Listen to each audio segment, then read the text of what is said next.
Next news हम यहाँ पे देख रहे हैं about the Assam's 3 tier classification of ST. इसके अंदर ये अपने आप में जो न्यूज़ है इम्पोर्टेंट नहीं है, लेकिन यहाँ पे हम देख लेते हैं जो चीज़ें इंपॉर्टेंट रह सकती हैं। एक्चुअली क्या है कि जो गवर्नमेंट ऑफ या ग्रुप ऑफ जो मिनिस्टर्स हैं बेसिकली, उन लोगों ने अभी सजेस्ट किया है कि यहाँ पर 3 टियर एसटी स्ट्रक्चर होना चाहिए। इसका मतलब क्या है कि जो शेड्यूल्ड ट्राइब्स हैं वो प्लेन एरियाज और हिली एरियाज और वैली एरिया के अंदर अलग अलग होंगे यहाँ पर। ऐसा अभी कुछ मिनिस्टर्स का जो एक पैनल बनाया गया था उन्होंने यहाँ पे रेकमेंड किया है। तो हमें यहाँ पर ये देखना है कि जो शेड्यूल्ड ट्राइब्स हैं उनसे रिलेटेड आपको कौन कौन सी जो इन्फॉर्मेशन है वो पता होनी चाहिए।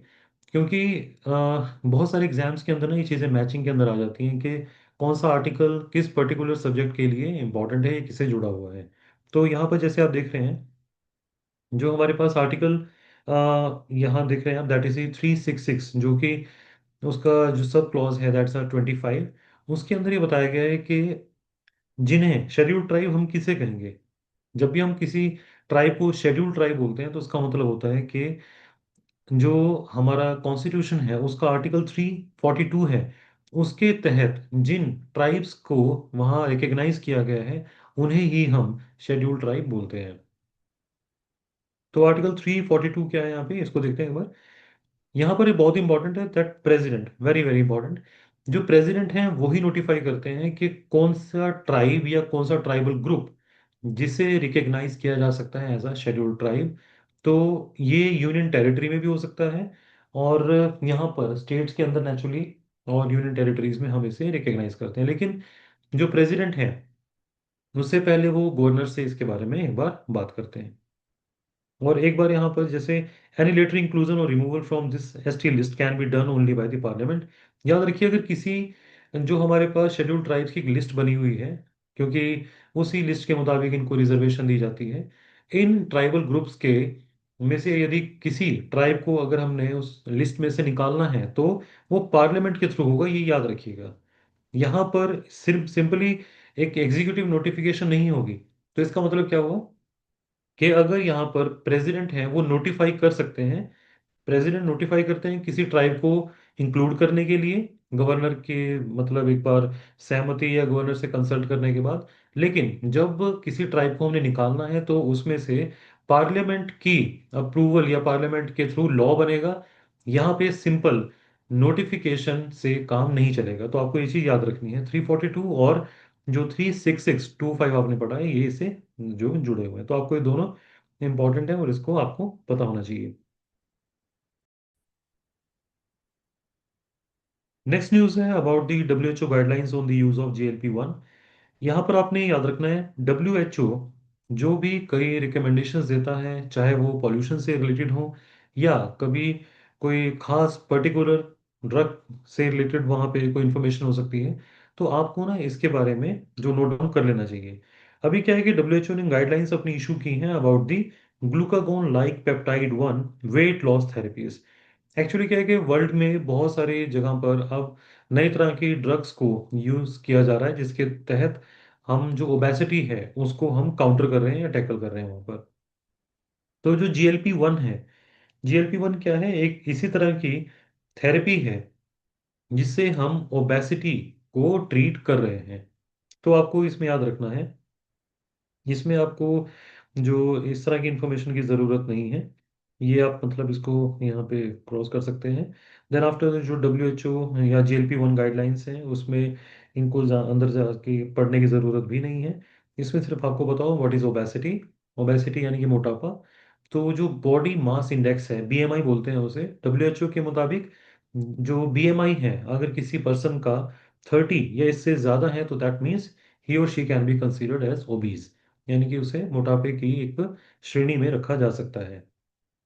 और वैसे इंडिया के लिए अलग पैरामीटर्स हम यूज करते हैं कि अगर, क्योंकि ये हर रेस का ना थोड़ा अलग रहता है, तो इंडिया के अंदर जो नॉर्मली BMI अगर 25 kg पर मीटर स्क्वायर से ज्यादा है तो दैट मीन्स पर्सन जो है ओबीस है। और यहाँ पे मॉर्बिड ओबेसिटी यानी कि जो काफी खतरनाक हो सकती है, आपकी लाइफ थ्रेटनिंग ओबेसिटी हो सकती है, वो तब होगी जब किसी पर्सन के अंदर जो BMI है दैट इज मोर देन 35। तो आपको ये अपना बॉडी मास इंडेक्स वैसे पता होना चाहिए। WHO के मुताबिक इट शुड बी 30, और जबकि इंडिया के अंदर इसे हम 25 kg/m² हम रखते हैं। नेक्स्ट न्यूज़ है यहाँ पे about the Antarctica day and the 25 year of the NCPOR। तो इसके बारे में हमें जो इन्फॉर्मेशन है वो देखते हैं। इंडिया जो है सेलिब्रेट, मतलब अभी इंडिया ने सेलिब्रेट किया जो 1 दिसंबर को, 1 दिसंबर को जो वर्ल्ड एड्स डे भी सेलिब्रेट किया जाता है। तो यहाँ पर इंडिया ने इसको सेलिब्रेट क्यों किया है, क्योंकि जो 25 ईयर हो गए हैं हमारे यहाँ पे जो national centre for polar and the ocean research, तो जो पोलर एंड ओशियन रिसर्च है, यानी कि हमारे जो ध्रुवीय क्षेत्र हैं उन जगहों पर जो रिसर्च की जा रही है उनका जो सेंटर आपको बताना चाहिए वो कहाँ पर है, दैट इज इन दी गोवा। इस तरह के जो नेशनल इंपॉर्टेंस वाले जो सेंटर्स हैं ना उनके बारे में आपको पता होगा कि उनका हेडक्वार्टर कहाँ पर है और कहाँ से वो ऑपरेट होते हैं। तो हम जो पोलर एरियाज हैं वहाँ पर जितनी एक्सप्लोरेशन कर रहे हैं उन एरियाज के अंदर बहुत सारा जो मटेरियल है या बहुत सारी तरह की जो साइंटिफिक एक्सपेरिमेंट्स हैं उससे हमें बहुत हेल्प हो रही है और हमारी साइंटिफिक एडवांसमेंट भी हो रही है। तो अंटार्कटिका डे के बारे में एक बार और थोड़ा देख लेते हैं यहाँ पे, जो एग्जाम पॉइंट ऑफ व्यू से इंपॉर्टेंट रह सकता है। एक्चुअली क्या है, अंटार्कटिका डे उस दिन हम मनाते हैं जब 1959 में अंटार्कटिका ट्रीटी को साइन किया गया था, जिसका मतलब था कि पृथ्वी का वो 10% का हिस्सा हमने पीसफुल पर्पसेस और साइंटिफिक रिसर्च के लिए रखना है, जिसे हम अंटार्कटिका बोलते हैं। और वहाँ पर किसी एक अकेले देश का कब्जा नहीं होगा और वहाँ पर किसी भी तरह की कंपटीशन नहीं होगा, एक्सेप्ट वहाँ साइंटिफिक रिसर्च को जरूर प्रमोट किया जाएगा। तो इंडिया भी, और इस पर्पस के लिए जो अंटार्कटिका एरिया किसको माना गया है यहाँ पे, जो कि साउथ, मतलब जो साउथ हेमिस्फीयर है वहाँ पे 60 डिग्री लैटिट्यूड से जो साउथ में जितना भी एरिया है उसको हमने पीसफुल रिसर्च के लिए यूज करना है। और यहाँ पे NCPOR जो गोवा में है उसके बारे में देख लेते हैं। 1998 में हमने सेंटर जो है यहाँ पे एस्टेब्लिश किया था गोवा में। और उसी टाइम पर अगर हम देखें, क्यों वैसे हमारे जो अंटार्कटिका है, अंटार्कटिका पर ऑलरेडी हमारा एक सेंटर वहाँ पे वर्किंग था जिसका नाम था मैत्री 1989 में। और भारती जो 2011 के अंदर हमने रिसर्च स्टेशन वहाँ पर बनाए थे। और जैसा बताया गया ऑलरेडी कि जो NCPOR है दैट इज इन गोवा, इसके बारे में और यहाँ पे इतना ही एनफ है। और इसके अलावा जो NCPOR ने अभी तक कौन कौन से जो परमानेंट रिसर्च स्टेशन वहां पे एस्टेब्लिश किए हैं, दैट इज दी दक्षिण गंगोत्री, मैत्री, भारती, और ये याद रखिएगा जो हिमाद्री है that is in the Arctic, यानी कि ये नॉर्थ हेमिस्फीयर में है। और हिमाद्री को छोड़कर बाकी अगर आप देखेंगे जो हमारे पास जैसे दक्षिण गंगोत्री, मैत्री और भारती, वो तीनों अंटार्कटिका में है। तो आपको ये क्लासीफाई होना चाहिए, पता होना चाहिए कि तीनों तीनों सेंटर कहाँ पर हैं। और एक जो मेन है दैट इज हिमाद्री, वो आर्कटिक की तरफ है। इसके अलावा हिमालय रिसर्च स्टेशन भी है दैट्स नोन एज हिमांश, वो भी NCPOR ने यहाँ पे एस्टेब्लिश किया है जो हिमालयन रेंजेस में। The ministry of finance has approved the Maitri two, a new east Antarctica research station to be led by the NCPOR। तो मैत्री टू को भी हमने अप्रूवल यहाँ मिल गई है और इसे हम ईस्ट जो अंटार्कटिका है उस रीजन के अंदर इसको वहाँ पे एस्टेब्लिश किया जाएगा। इंडिया एक्चुअली ऑलरेडी एक डीप ओशन मिशन हम यहाँ पर वर्कआउट कर रहे हैं इसके लिए।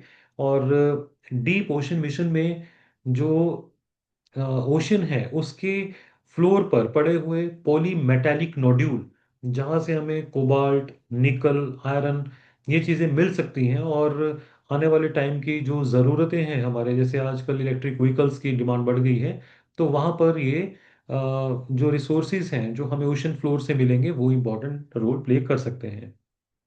तो आपको बस इस बारे में इतना ही एनफ रहेगा। नेक्स्ट हम न्यूज़ की तरफ जा रहे हैं जिसका नाम है that's IMF flags concerns over the India's GDP data.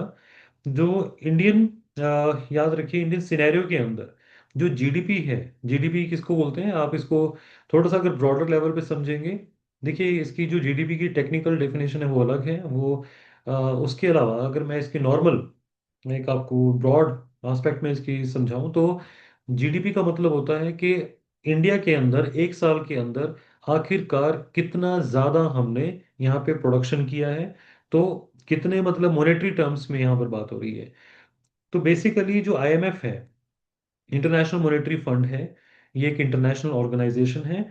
इसने यहाँ पर जो इंडिया के national accounts and government finance data है, यानी कि जो हमारा जीडीपी को, पूरे इंडिया की जीडीपी को कैलकुलेट करने के लिए हमारी सरकार जो डेटा को, अकाउंटेंसी को मेंटेन करती है, तो उसके लिए यहाँ पे आईएमएफ ने इसे सी ग्रेड दिया है। तो इसका मतलब क्या है? नेचुरली जब किसी स्टूडेंट को भी हम सी ग्रेड देते हैं तो उसका मतलब है कि उसकी अभी परफॉर्मेंस उतनी अप टू मार्क नहीं है। तो इसी तरह से यहाँ पर भी जो मैथडोलॉजिकल शॉर्टकमिंग्स हैं, इसका मतलब क्या होता है कि जब इंडिया या इंडियन गवर्नमेंट अपना जीडीपी कैलकुलेट करती है तो वैसे उसके तीन मेथड होते हैं। तो तीनों मेथड में एंड रिजल्ट यानी कि कंक्लूजन एक जैसा आना चाहिए, पर तीनों मेथड्स में कंक्लूजन जो है वो डिफरेंट आता है। और इंडिया जो है वो एक वर्ल्ड लेवल के जो पैरामीटर्स हैं उनको फॉलो नहीं कर रहा है एज पर दी आईएमएफ। तो आपको इसमें याद रखना है कि आईएमएफ ने अभी ये कंसर्न शो किया है कि इंडिया का अपने जीडीपी कैलकुलेट करने का जो तरीका है वो अप टू मार्क नहीं है, और इसके अंदर काफी सारी जो शॉर्ट कमिंग्स हैं, कमियां हैं यहाँ पर। तो आपको बस इतना पता होगा तो अच्छा रहेगा। अगर आईएमएफ की असेसमेंट की बात की जाए कि आखिरकार यहाँ पे कितनी तरह के ग्रेड हैं, तो यहाँ पे ए बी सी डी है। जो ए है वो एक अच्छे लेवल का ग्रेड है, और इंडिया को जो सी ग्रेड मिला है उसमें एक काफ़ी ज़्यादा शॉर्ट कमिंग्स यहाँ पे बताई गई हैं।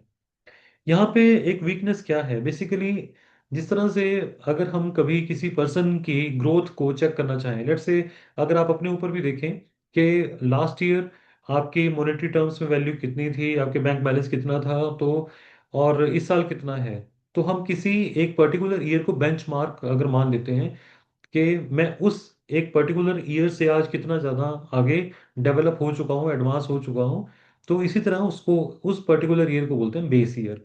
तो यहाँ पर जो इंडिया अपनी अकाउंटेंसी को या हम अपने जीडीपी को कैलकुलेट करने के लिए कंपैरिजन करते हैं, वो बेस ईयर हमारा 2011-12 का है। तो जबकि आज हम 2025-26 के एक ईयर में एंटर कर चुके हैं, तो 2011-12 का बेस ईयर काफ़ी ज़्यादा डिस्प्रोपोर्शनेट है, तो ये नहीं होना चाहिए।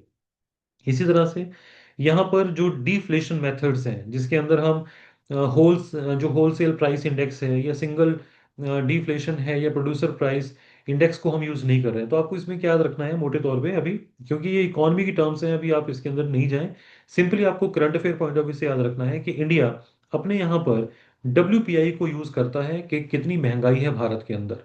तो आपको होलसेल प्राइस इंडेक्स बोलते हैं डब्ल्यूपीआई को, जबकि इंडिया में यूज किया जाना चाहिए producer price index. That means जब कोई व्यक्ति, जैसे कोई फैक्ट्री का मालिक है, जब वो कोई सामान को प्रोड्यूस करता है तो आखिरकार अब की बार या पिछले साल उसको उसी एक पर्टिकुलर यूनिट को बनाने में कितना पैसा खर्च करना पड़ा, और इस साल उस पर्टिकुलर यूनिट को बनाने में उसे कितना खर्च करना पड़ा, तो उसी को चेक करने के लिए हम यूज करते हैं प्रोड्यूसर प्राइस इंडेक्स। तो इंडिया में पीपीआई यूज होना चाहिए। हालांकि कई कमेटीज ने इस बारे में पॉजिटिव रिकमेंडेशन दी है, लेकिन इंडिया ने अभी तक इस तरह की जो प्रैक्टिस है उसको यूज करना स्टार्ट नहीं किया है। तो आपको सिर्फ इतना याद रखना है कि फिलहाल के लिए इंडिया में डब्ल्यूपीआई यूज होता है, ताकि हम यहाँ पे भारत में कितनी महंगाई है उसका पता लगा सकें। एक और यहाँ पर है जो डेटा गैप्स हैं, दैट मीन्स यहाँ पे प्रोडक्शन और एक्सपेंडिचर। जैसे मैंने आपको पहले बताया कि जो जीडीपी को जब हम कैलकुलेट करते हैं तो उसके दो तीन मेथड होते हैं। तो उनके अंदर हम एक प्रोडक्शन मेथड भी यूज करते हैं, एक एक्सपेंडिचर मेथड भी यूज करते हैं, और दोनों ही मेथड से डेटा अलग अलग आता है, तो इससे रिजल्ट जो है ना वेरी करते हैं। और इस वेरी करने की वजह से हमारा जो अकाउंटेंसी है वो रिलायबल नहीं है। इसी तरह से हमारे यहाँ पे जो सेक्टर वाइज जो इन्वेस्टमेंट डेटा है, दैट मीन्स सर्विस सेक्टर के अंदर जो सेवा क्षेत्र है, लाइक बैंकिंग हो गया या ट्रांसपोर्ट हो गया, तो इस जगह पे कितनी इन्वेस्टमेंट हो रही है। इसी तरह से जो हमारे पास सेकेंडरी सेक्टर है, प्राइमरी सेक्टर है, वहाँ पे कितनी इन्वेस्टमेंट हो रही है। सेक्टर वाइज इन्वेस्टमेंट का डेटा हमारे पास नहीं होने की वजह से भी इस तरह की दिक्कत आ रही है। तो यहाँ पे आईएमएफ ने इनको बताया है कि हमें अपनी डेटा क्वालिटी को इम्प्रूव करना चाहिए, और सबसे पहले हमें जो पॉपुलेशन सेंसस करना चाहिए, आखिरकार भारत में लोग कितने हैं, या क्योंकि उसी के मुताबिक पता लगेगा कि यहाँ पर कितनी ज़्यादा स्पेंडिंग हो रही है या कितना ज़्यादा प्रोडक्शन यहाँ पे हो रहा है। तो ट्रांसपेरेंसी और कैपेसिटी बिल्डिंग जो है वो बहुत ज़रूरी है। और बस आपको फिलहाल के लिए इतना एनफ रहेगा। तो गवर्नमेंट ने इसके लिए क्या किया है? गवर्नमेंट ने अभी जो न्यू जीडीपी सीरीज को कैलकुलेट करने के लिए, ये आपको याद रखना है, जो फेब 2026 से यहाँ पर ये स्टेप लेने जा रही है गवर्नमेंट, क्योंकि ये एक इंटरनेशनल लेवल पर ये हमारी शॉर्ट कमिंग सामने आई है।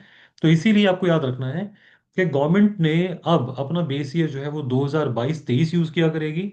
और जो सीपीआई को लेकर होगा वो, सीपीआई को बोलते हैं consumer price index. That means जो कंज्यूमर हैं उन्हें आखिरकार पिछले साल कितना खर्चा महसूस हो रहा था और इस साल कितना खर्चा महसूस हो रहा है, तो उसके लिए अब हमारी गवर्नमेंट जो है बेस ईयर यहाँ पे उसको बढ़ा रही है। दैट मीन्स 2024 का बेस ईयर यूज किया जाएगा। तो और ये कब यूज होगा यहाँ पे, जो फेब 2026 से स्टार्ट किया जाएगा। तो यहाँ पे देखिए जो ग्रेडिंग है, ब्राजील जैसी कंट्री को भी एक अच्छी नेशनल अकाउंट्स में उनकी ग्रेडिंग को अच्छे यहाँ पे ग्रेड्स दिए गए हैं, जबकि इंडिया को यहाँ पे सी ग्रेड मिला है। हम उसके बाद नेक्स्ट यहाँ पे जा रहे हैं, that is about the Alaknanda Galaxy के बारे में बात कर रहे हैं यहाँ पे।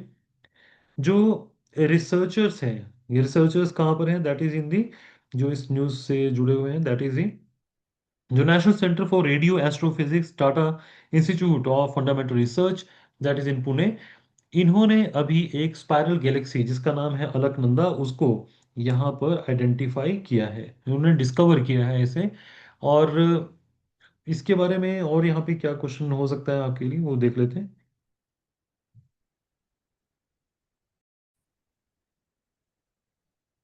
तो यहाँ पर अलकनंदा गैलेक्सी के बारे में थोड़ा एक बार देख लेते हैं। सबसे पहले आपको ये पता होना चाहिए कि ये एक स्पाइरल स्ट्रक्चर है। स्पाइरल का मतलब होता है जो इस तरह का हमें स्ट्रक्चर नजर आएगा अगर हम इसको देखते हैं, ऑब्जर्व करेंगे इसकी शेप को। और यहाँ पर ये 12 बिलियन लाइट ईयर्स अवे है। बस इसमें इतना ही एनफ रहेगा, इसके अलावा कोई ज़्यादा और क्वेश्चन यहाँ बनते नहीं है। इसका नाम हमने अलकनंदा के नाम पे रखा है। अलकनंदा एक रिवर है जो कि यहाँ पर मंदाकिनी रिवर के साथ, अगर आप देखें, named after the Himalayan river Alaknanda, consider the sister river of Mandakini. तो बेसिकली उत्तराखंड से आने वाली जो अलकनंदा और मंदाकिनी, ये दोनों नदियों के नाम पर यहाँ पर, या अलकनंदा के नाम पर इसका नाम रखा गया है। और जैसे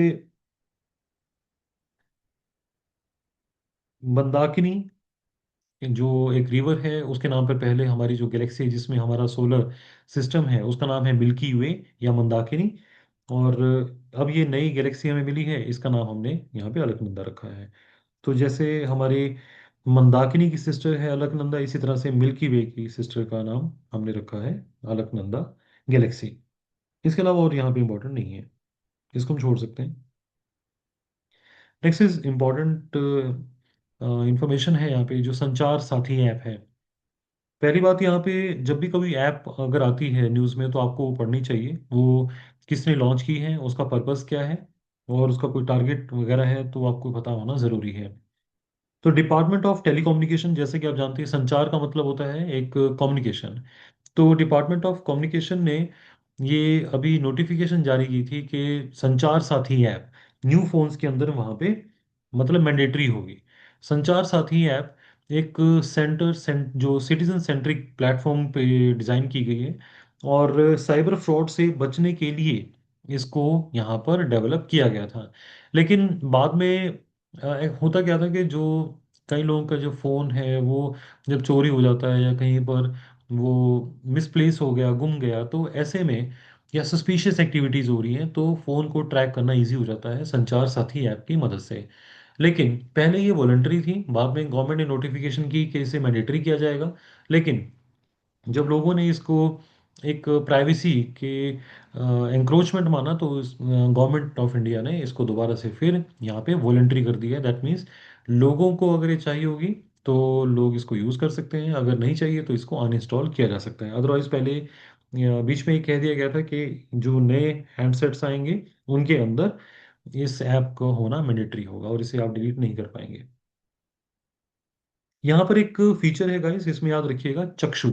ये आपको पता होना चाहिए क्योंकि जब भी कभी हम कोई टीवी न्यूज़ के थ्रू कोई पर्टिकुलर करंट अफेयर को कवर कर रहे होते हैं तो वहाँ पर जो उसके अंदर के कुछ पॉइंट्स हैं वो मिस होते हैं, तो इसीलिए आपको ये पता होना ज़रूरी है। संचार साथी ऐप के अंदर एक चक्षु फीचर है जो कि रिपोर्ट करता है अबाउट दी फ्रॉड कॉल्स को, यानी कि जितनी भी फ्रॉड कॉल्स रिसीव की जाती हैं या सस्पिशियस कॉल्स हो सकती हैं, तो उनके बारे में ये मतलब अवेयर करता है। तो दैट मीन्स फ्रॉड कॉल्स या एसएमएस या व्हाट्सएप मैसेजेस या डिजिटल अरेस्ट स्कैम, तो इनसे जो है ना ये एक तरह की प्रोटेक्टिव लेयर है, यू कैन से।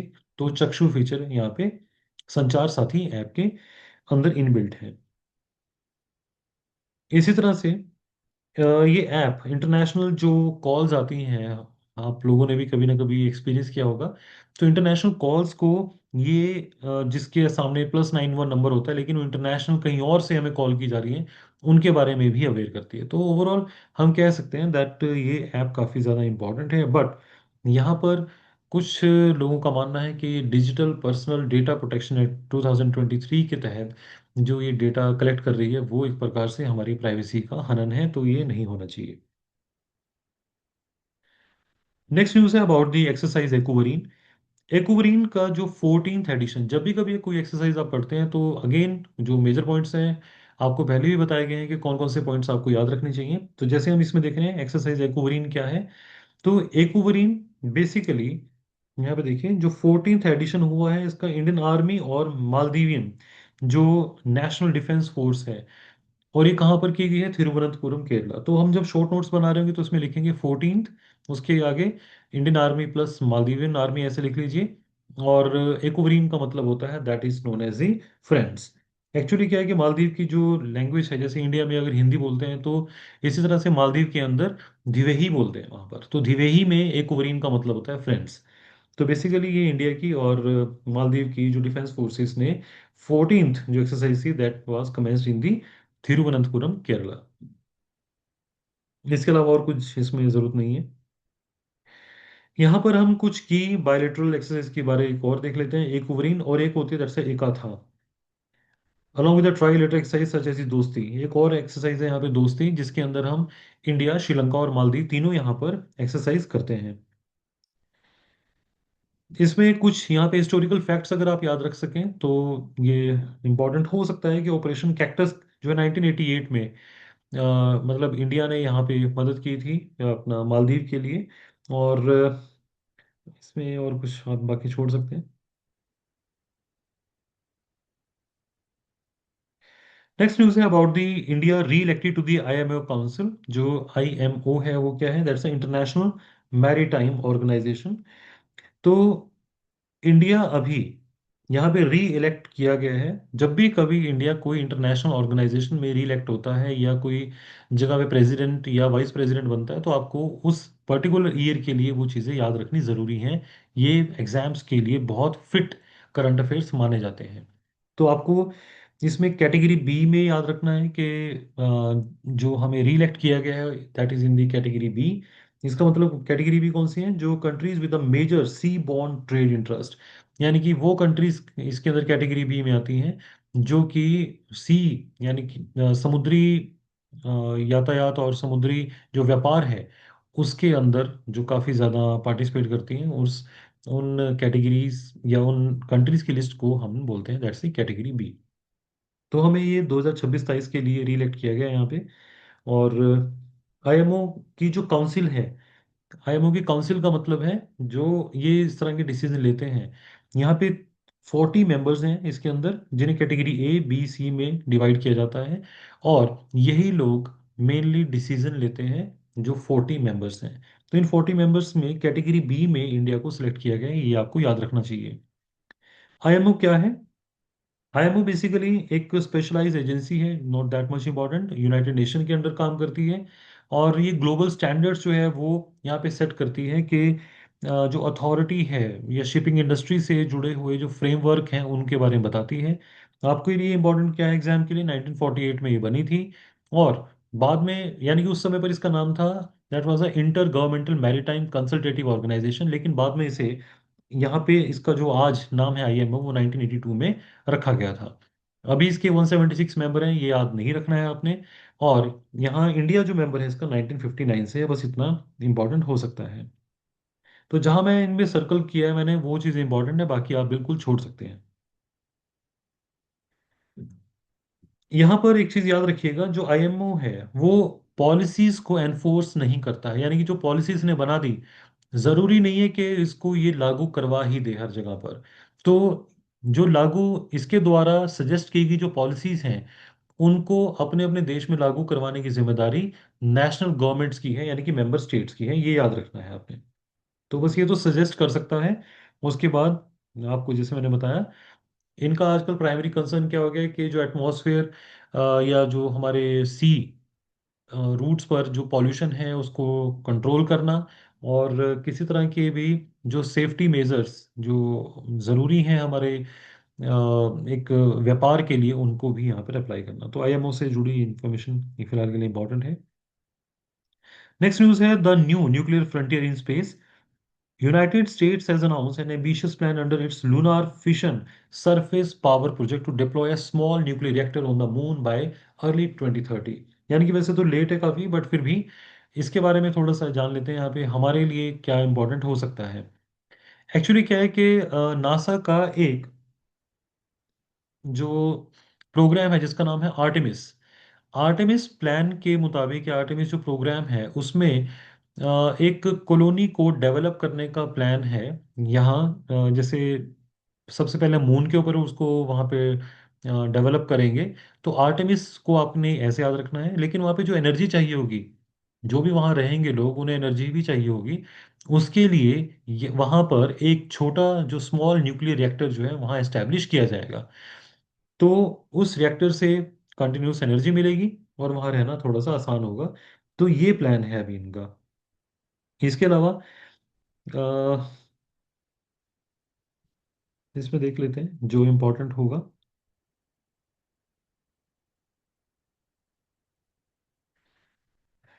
फिलहाल के लिए कुछ और इसमें इम्पोर्टेंट नहीं है जो एग्जाम से पूछा जा सकता है, सिर्फ उतना ही इम्पोर्टेंट है अभी। नेक्स्ट न्यूज़ है यहाँ पे इंडियन मैरीटाइम डॉक्ट्रिन 2025 के बारे में। यहाँ पे जो इंडियन नेवी डे है, हम उसके अंदर बात कर रहे हैं यहाँ पे, क्योंकि इंडिया ने अपनी जो ये डॉक्ट्रिन है, डॉक्ट्रिन का मतलब होता है हमारी जो पॉलिसी है, आखिरकार भारत की जो समंदर से जुड़ी हुई मैरीटाइम, जिसको समंदर यहाँ पे आप कह सकते हैं, इनसे जुड़ी हुई जो पॉलिसी है उसके बारे में अभी इंडिया ने जो इंडियन नेवी डे के दिन अपनी ये पॉलिसी को रिलीज किया है। तो इसमें आपने याद रखना है दैट हम हर साल जो है ना इंडियन नेवी डे 4 दिसंबर को मनाते हैं। और ऐसा क्यों? क्योंकि 1971 में जब इंडिया पाकिस्तान की वॉर हो रही थी, तो उस समय पर इंडियन नेवी ने ऑपरेशन ट्राइडेंट लॉन्च किया था। ये याद रखना इंपॉर्टेंट है आपके लिए। तो बेसिकली इसका कारण क्या है कि 4 दिसंबर को ये क्यों मनाते हैं? क्योंकि 1971 में ऑपरेशन ट्राइडेंट की डेट यही थी, तो इसीलिए हम उसे ऑनर करने के लिए जो नेवी डे यहाँ पर सेलिब्रेट करते हैं। उसके अंदर हमने किया क्या था, अगर थोड़ा सा अगर जानना चाहें, तो हमने एक सरप्राइज अटैक किया था कराची हार्बर के ऊपर, और उससे पाकिस्तान को मतलब एक काफ़ी ज़्यादा हमने यहाँ पे नुकसान पहुंचाया था। उस समय जो विद्युत क्लास के मिसाइल बोट्स जो जिन्होंने पार्टिसिपेट किया था उस अटैक में, आईएनएस जो निपट और निर्घात और वीर बाय द कॉवेट्स, उनको सपोर्ट किया था आईएनएस किल्टन ने और काचाल ने, और फ्लीट टैंकर था पोशाक। ये आपको याद नहीं रखना है, ये बहुत ही हार्ड कोर जो जीके फैक्ट्स हैं, आप इनको छोड़ सकते हैं। इस तरह के क्वेश्चन जो है अभी तक नहीं पूछे गए हैं। बस आपको वो पूछ सकते हैं कि जो इंडियन नेवी डे है 2025 का, उसका आपकी बार का थीम क्या था। तो आपको combat ready, cohesive, credible and आत्मनिर्भर फोर्स, इसके बारे में थोड़ा सा पता होना चाहिए। तो डॉक्ट्रिन अपने आप में क्या है, डॉक्ट्रिन के बारे में आप अभी छोड़ सकते हैं, क्योंकि यहाँ पर करंट अफेयर से या प्रीलिम्स के लिए कोई खास करंट अफेयर यहाँ पे नहीं बनता।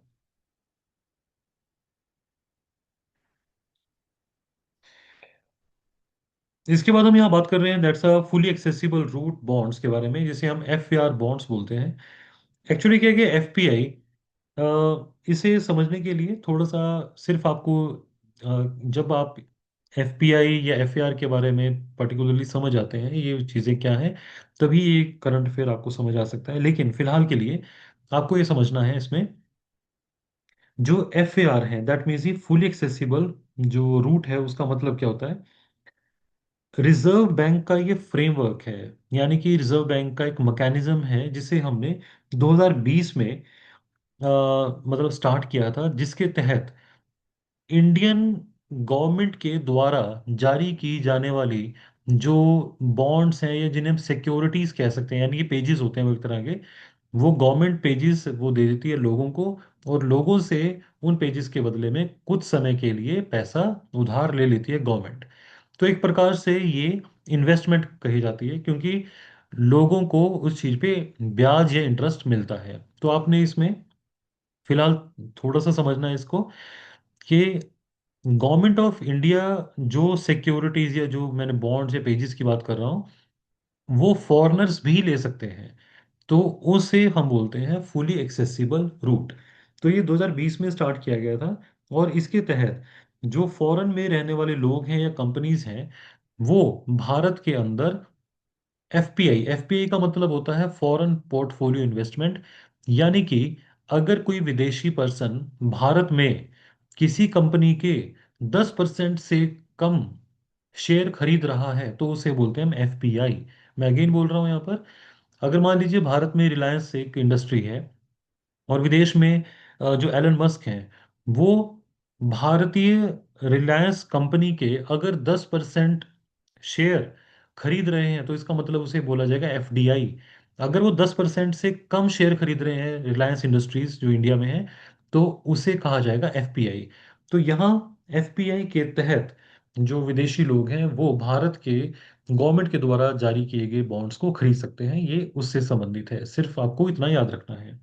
और इसमें यहाँ पे डेटा बताया गया है। तो फॉर एक्सेसिबल रूट बॉन्ड्स क्या होते हैं, जैसे मैंने आपको बताया कि विदेशी जो लोग हैं या कंपनीज हैं वो भारत में जो गवर्नमेंट सिक्योरिटी जिन्हें जी सैक कहा जाता है उनको खरीद सकते हैं, तो उसे एफ ए आर बॉन्ड्स कहा जाता है। नेक्स्ट यहाँ पे हम देख रहे हैं that is ANEEL, fuel for the thorium based reactors. यहाँ इसके थोड़ा समझ लेते हैं अनिल क्या है। That is known as the advance nuclear energy for the enrich life. और इसमें सबसे पहले इसको समझते हैं अनिल क्या है। इसके बारे में जो आपको इंपॉर्टेंट इन्फॉर्मेशन पता होनी चाहिए, आपने सिर्फ उसको याद रखना है इसमें। पहली बात, न्यूक्लियर रिएक्टर्स क्या होते हैं। न्यूक्लियर रिएक्टर्स एक तरह की मशीन्स होती हैं जो बड़ा एक सेटअप होता है जिसके तहत हम वहाँ पर रेडियो एक्टिव मटीरियल्स को यूज़ करते हैं, प्रोबेबली यूरेनियम, और यानी कि प्रेफरेबली हम यूरेनियम को यूज़ करते हैं, और साथ ही साथ जैसे थोरियम वगैरह को या प्लूटोनियम को यूज़ कर सकते हैं। तो यहाँ जिसकी बात हो रही है मैं उससे संबंधित पहले बता रहा हूँ आपको। जो अनिल है, यानी कि जो जिस एडवांस न्यूक्लियर एनर्जी की बात हो रही है, इसके तहत हम थोरियम को और यूरेनियम को, जो लो एनरिच यूरेनियम है, हाई एस से लो एनरिच यूरेनियम को, इसको हम यहाँ पर मिक्स करेंगे। और इससे हम जो इंडिया के अंदर इस समय पर मैक्सिमम जितने न्यूक्लियर रिएक्टर्स हैं वो किस कैटेगरी में आते हैं, उनको बोलते हैं प्रेशराइज हैवी वाटर रिएक्टर, यानी कि PHWR। इस प्रकार के भारत में जो इस समय पर रिएक्टर हैं उनके अंदर जो प्रेशराइज हैवी वाटर को यूज किया जाता है। तो आपने बस इतना याद रखना है, भारत के अंदर जो PHWR जितने न्यूक्लियर रिएक्टर हैं उनके अंदर अब हम थोरियम और हाई एस से लो एनरिच यूरेनियम को यूज कर पाएंगे। अभी इसकी टेस्टिंग हो रही है। और बेसिकली इसका नाम यहाँ पे क्यों रखा गया है अनिल के नाम पे, क्योंकि इससे हम जो डॉक्टर अनिल काकोदकर हैं, जो न्यूक्लियर साइंटिस्ट हैं, उन्हें हम ऑनर कर रहे हैं अनिल नाम देकर। तो यहाँ पर जो इंडिया में ऑलरेडी अभी रिएक्टर्स, जैसे मैंने आपको कहा कि PHWR रिएक्टर्स हैं इंडिया में, उनके अंदर थोड़ा सा माइनर चेंज करेंगे तो हम अनिल टेक्नोलॉजी को उसमें यूज़ कर पाएंगे। जैसे मैंने कहा, अनिल टेक्नोलॉजी में दो चीज़ों को हमने मिक्स करके यूज़ करना है। इंडिया में अगर बात की जाए तो अभी 22 ऑपरेटिंग रिएक्टर्स हैं, जिसके अंदर से 18 प्रेशराइज हैवी वाटर रिएक्टर्स हैं, और जबकि यहाँ पे 4 लाइट वाटर रिएक्टर्स हैं। अभी इंडिया, याद रखिए ये इंपॉर्टेंट है गाइस, अभी इंडिया ये भी ट्राई कर रहा है कि 10 नए प्रेशराइज हैवी वाटर रिएक्टर्स, जो कि हर रिएक्टर 700 मेगावाट का होगा, तो इतनी ज़्यादा यानी कि 7000 मेगावाट जो हम एडिशनल एनर्जी यहाँ पर बना पाएंगे। इसके अलावा और कोई जरूरत नहीं है। तो आपको ना पेपर के लिए पूछ लिया जाएगा that recently Anil was in news, तो अनिल क्या है, तो आपको ये इसलिए मैंने बताया।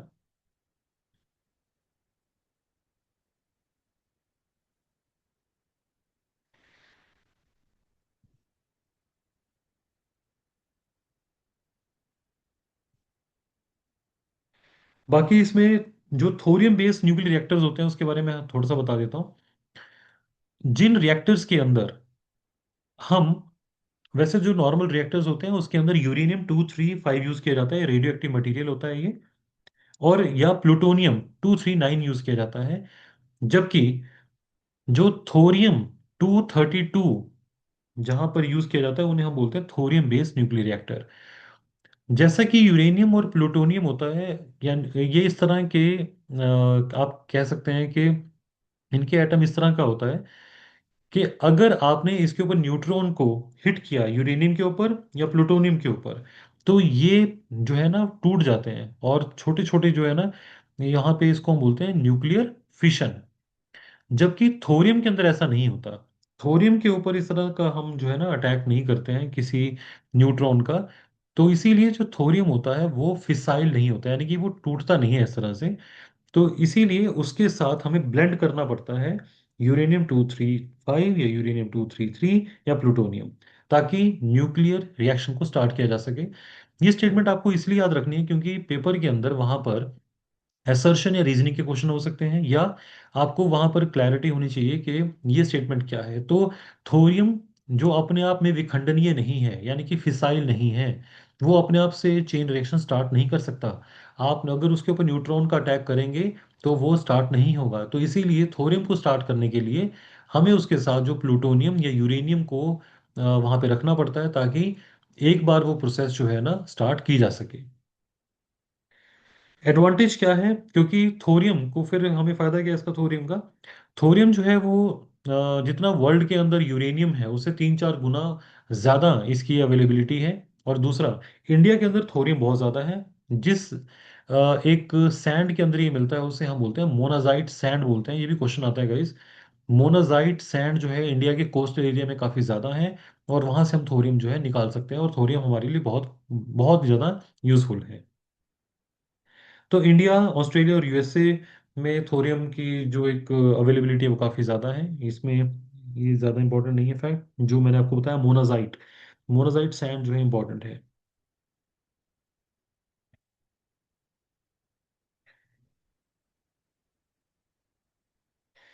नेक्स्ट न्यूज़ है यहाँ पे, एट्थ इकोनॉमिक सेंसस इन 2027।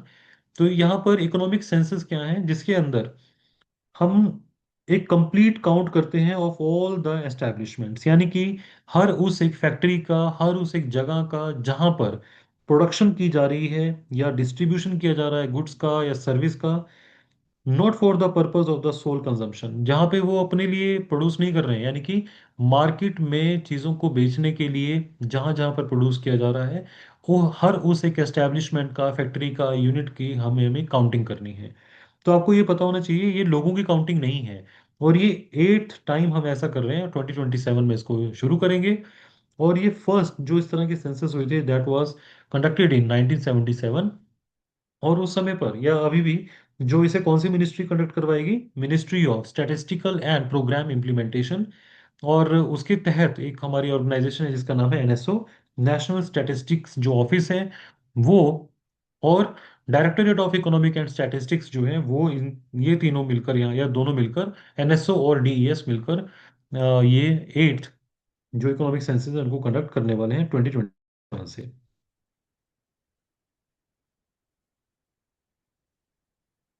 जबकि जो हमारे पास पॉपुलेशन के सेंसस होते हैं उसमें हम बहुत सारी चीज़ें चेक करते हैं, कितने लोग रह रहे हैं यहाँ पे, कितने घर हैं, उनके पास क्या क्या व्हीकल्स हैं, और रिलीजन का या लैंग्वेज का, लिटरेसी का, एजुकेशन के चेक करते हैं। और जो पॉपुलेशन के सेंसस होते हैं उसके लिए हम सेंसस एक्ट 1948 का और सेंसस रूल्स 1990 के यूज़ करते हैं। और जो ये रिस्पॉन्सिबिलिटी होती है पॉपुलेशन सेंसस की, वो होती है आरजीआई के ऊपर, that is registrar general of India and census commissioner of India, जो सीसीआई है। तो 2027 के अंदर जो सेंसस हैं उनको हम यहाँ पर काउंट करना स्टार्ट करेंगे। सबसे पहली बार 1872 में हमने सेंसस स्टार्ट की थी इंडिया के अंदर, और ये 16वीं बार हम यहाँ पे देख रहे हैं कि जब इंडिया में सेंसस किए जाएंगे 2027 में। नेक्स्ट इंपॉर्टेंट हमारे पास जो करंट अफेयर है दैट इज अबाउट समग्र शिक्षा। समग्र शिक्षा के बारे में याद रखना है आपने, जो आपके पास क्वेश्चन आता है ये क्वेश्चन आएगा। समग्र शिक्षा के अंदर जो एसएसए होता है दैट्स अ स्कीम ऑफ सर्व शिक्षा अभियान। सर्व शिक्षा अभियान प्लस जो पहले ना स्कीम्स थी इनको आपने याद रखना है, एसएसए प्लस आरएमएसए प्लस जो टीचर एजुकेशन। इन तीनों स्कीम्स को जब क्लब किया गया था तो उसको हमने बोला that is known as the Samagra Shiksha. क्योंकि भारत के अंदर जो नई एजुकेशन पॉलिसी थी 2020, उसको लागू करवाने के लिए हमें समग्र शिक्षा को हमने 2018-19 के बजट में यहाँ पे अनाउंस किया था। और इसके तहत हमने इन तीनों जो स्कीम्स को, SSA plus RMSA plus teacher education, इनको क्लब कर दिया था। और आज ये सेंट्रली स्पॉन्सर्ड स्कीम है। जब भी कोई सेंट्रली स्पॉन्सर्ड स्कीम होती है, इसका मतलब है गवर्नमेंट ऑफ इंडिया भी उसके अंदर अपने फाइनेंस जो फंडिंग करेगी, और साथ ही साथ जो स्टेट गवर्नमेंट्स हैं वो भी वहाँ पे फंडिंग करेंगी। अगर ये सेंट्रल सेक्टर स्कीम लिखा होता तो टोटली 100% जो है फंडिंग यूनियन गवर्नमेंट या सेंट्रल गवर्नमेंट ही करती। तो इसे इम्प्लीमेंट कैसे किया जा रहा है? Centrally sponsored scheme by the department of school education and the literacy. तो फंडिंग का पैटर्न हमेशा नॉर्मली यही रहता है, आपके पास 60-40, यानी कि 60 सेंटर देगा और 40% यहाँ पे स्टेट गवर्नमेंट देगी। और यूटीज में 100% जो है सेंट्रल गवर्नमेंट देती है, क्योंकि वो उन्हीं के अंडर होती हैं। और जो नॉर्थ ईस्ट के या हिमालयन स्टेट्स हैं, वहाँ पे हमेशा पैटर्न आपको आमतौर पे 90-10 का मिलेगा। 90% यानी कि फंडिंग गवर्नमेंट ऑफ इंडिया, और 10% यहाँ पे जो स्टेट गवर्नमेंट है वो देगी। हालांकि ये फंडिंग इतना हर बार याद रखने की जरूरत नहीं है। मैंने आपको एक नॉर्मल और रूटीन में जो फंडिंग का पैटर्न होता है वो आपको बता दिया। नेक्स्ट यहाँ पे है सेवा तीर्थ। सेवा तीर्थ क्या है? जो प्राइम मिनिस्टर का ऑफिस है, PMO। और ये PMO कहाँ पर है? That is in the central Vista complex. ये सेंट्रल विस्टा कॉम्प्लेक्स है, दैट इज इन दी, यानी कि जो हमारे पास अब पार्लियामेंट है हमारी, वहीं पर ही इसका जो ऑफिस है, that is central Vista complex बोलते हैं। वहां पे PMO के ऑफिस का नाम अब हमने रख दिया सेवा तीर्थ, क्योंकि वहां से मतलब इसको सेवार्थ, लोगों की सेवा के पॉइंट ऑफ व्यू से इसका नाम इस तरह से रखा गया है।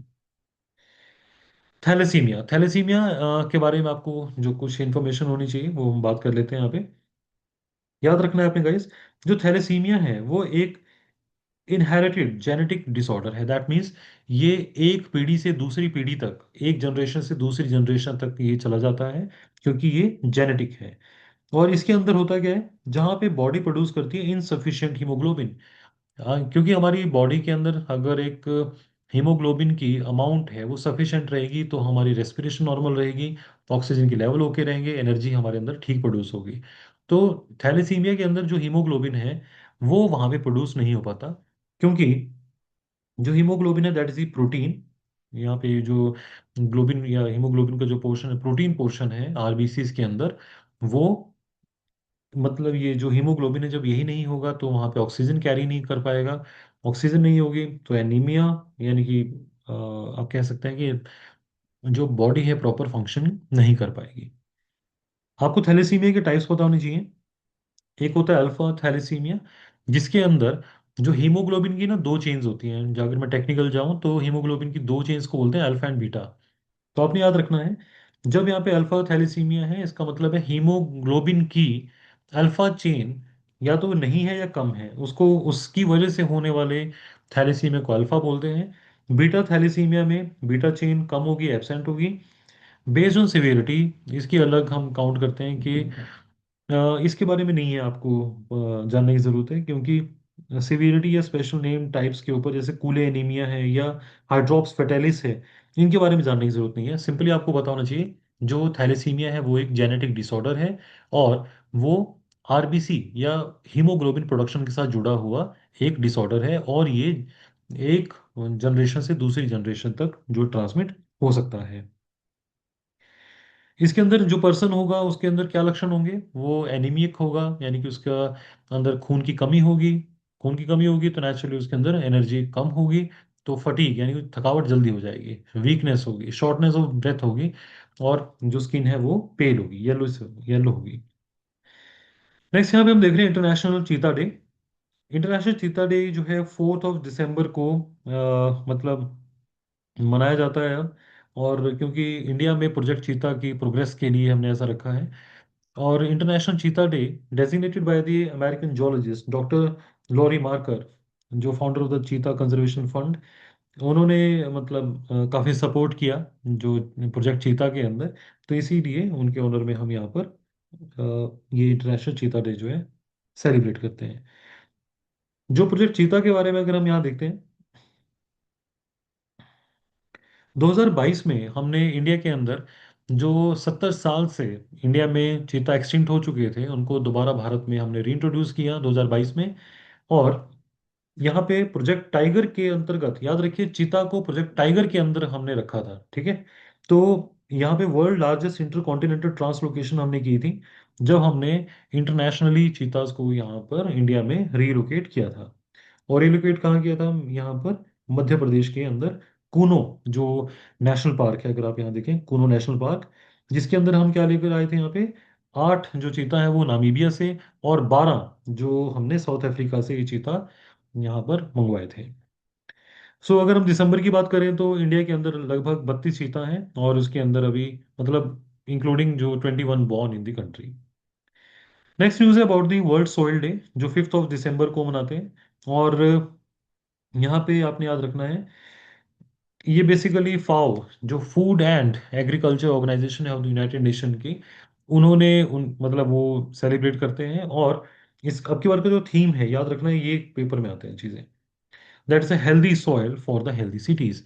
तो ये आपको याद रखना है, बस इसमें और कुछ जानने की जरूरत नहीं है कि पहली बार कब मनाया गया था, ऐसी जरूरत नहीं है इसमें।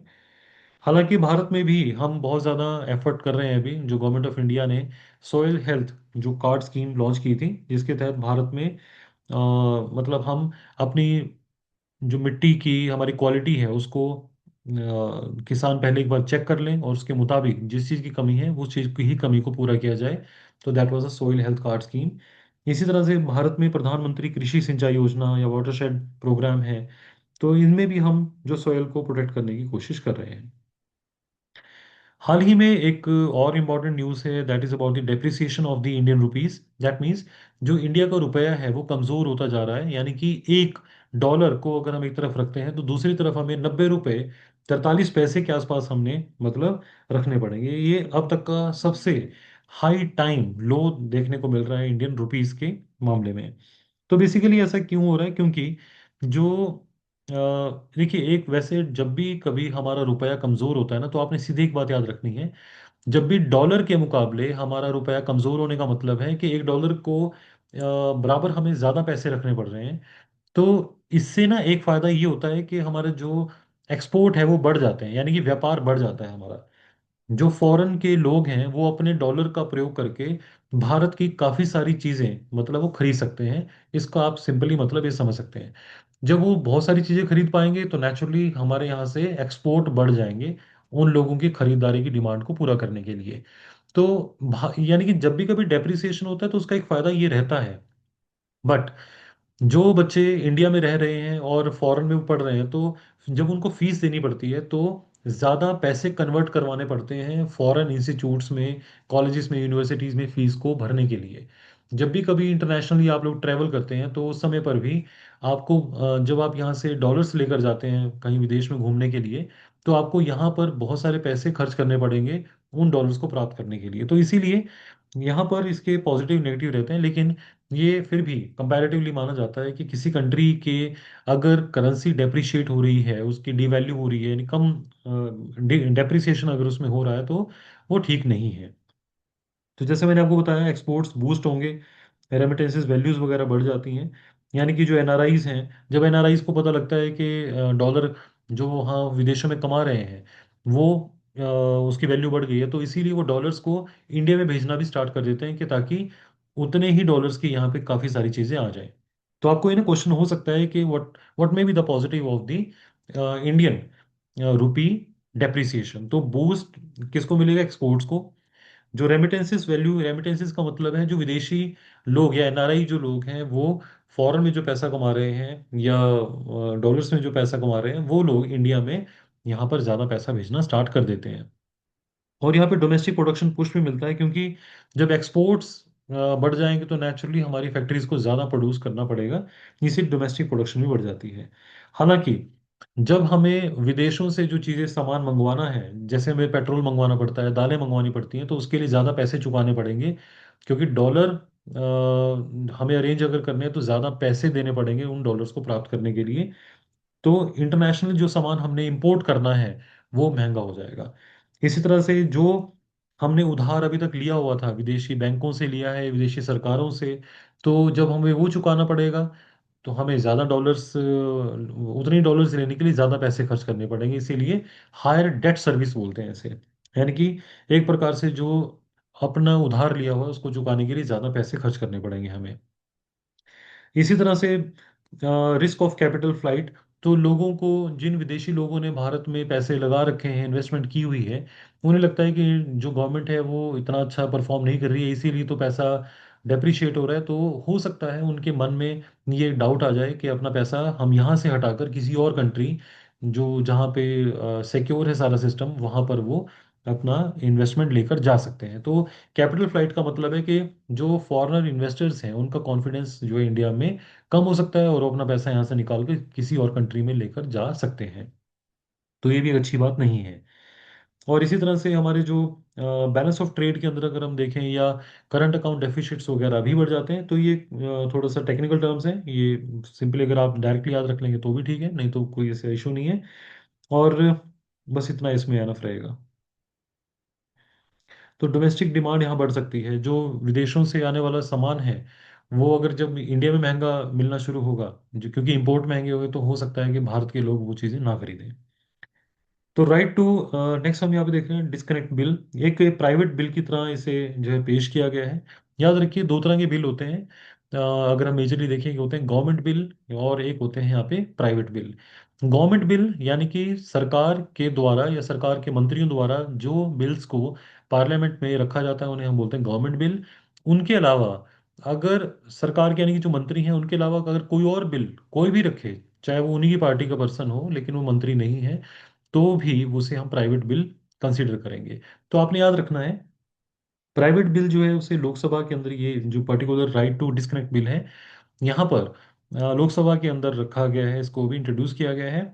और इसमें बेसिकली क्या है कि जो एम्प्लॉयज़ हैं उनकी एक हित की बात की गई है। यानी कि जैसे ही कि काम खत्म हो गया, शाम के 5 बज गए, या जब भी आपके ड्यूटी आवर्स हैं खत्म हो गए, तो उसके बाद पर्सन को परेशान ना किया जाए, उसे कॉल ना किया जाए, उसे एक्स्ट्रा काम ना दिया जाए, क्योंकि एक पर्सन, एक ह्यूमन का जितना इम्पोर्टेंट उसके लिए फैमिली है, उतना ही उसके लिए काम भी है। अगर यहाँ पर काम करता रहेगा वो, यानी कि ड्यूटी ही करता रहेगा, तो नेचुरली अपनी फैमिली को टाइम नहीं दे पाएगा। इसीलिए एक वर्क और लाइफ बैलेंस को बनाना जो है इम्पोर्टेंट है, यहाँ पर इसके लिए ये बिल इंट्रोड्यूस किया गया है। तो यहाँ पे अ, हर उस कंपनी, हर उस यूनिट के ऊपर ये लागू होगा जहाँ पर 10 या 10 से ज़्यादा लोग काम कर रहे हैं। और इसमें जो हमें पता होना चाहिए, मेनली इसके बारे में पता होना चाहिए, जो प्राइवेट मेंबर बिल होते हैं उसके बारे में।